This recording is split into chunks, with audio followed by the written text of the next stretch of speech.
The building is a perfect symbol that every Masonic temple represents.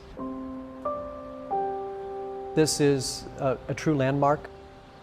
It's reflective of George Washington, who was our foremost Freemason.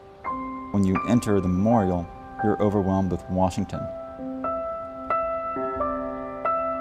You can't see that statue of George Washington and not be impressed.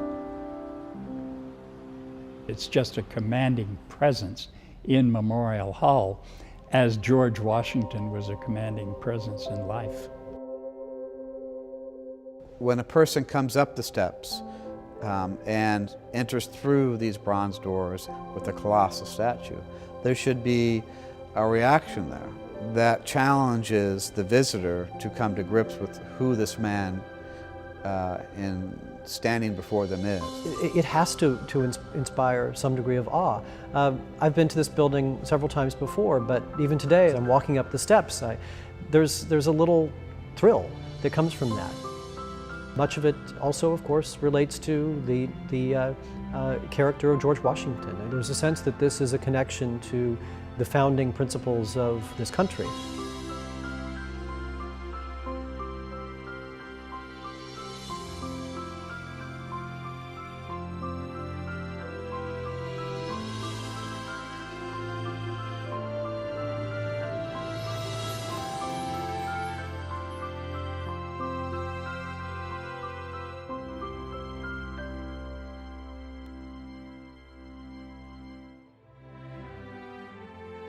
Like the Lincoln Memorial across the river, the Memorial Hall here in the Masonic Memorial is a contemplative space. It's a place that encourages the visitor to come face to face with Washington.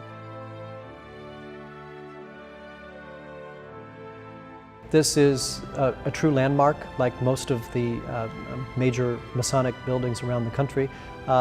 Fortunately, they tend to be appreciated as such. They tend to be very well maintained. They are regarded as great landmarks in their communities, and so I think we're probably not going to be in much danger of this building coming to a state of decrepitude. But you never know. Things like that do happen. Well, certainly the work is to keep that memorial the gem of Freemasonry in the United States. It is the only institution, certainly of its kind, that all jurisdictions, all Masons in the United States are a piece of.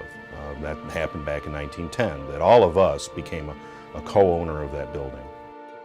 You need to be part of this. The Masons of certainly Michigan, but all across the United States and around the world, support this memorial for a lot of different reasons.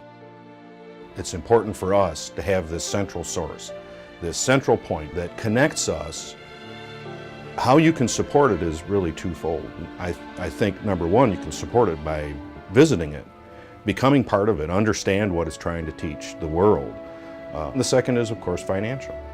The memorial is not, doesn't operate for free. It's a very big building, it's an old building, it needs to be continually updated, and we want that building to be the finest gem that you can have in the United States to memorialize somebody who we hold in such high esteem and regard.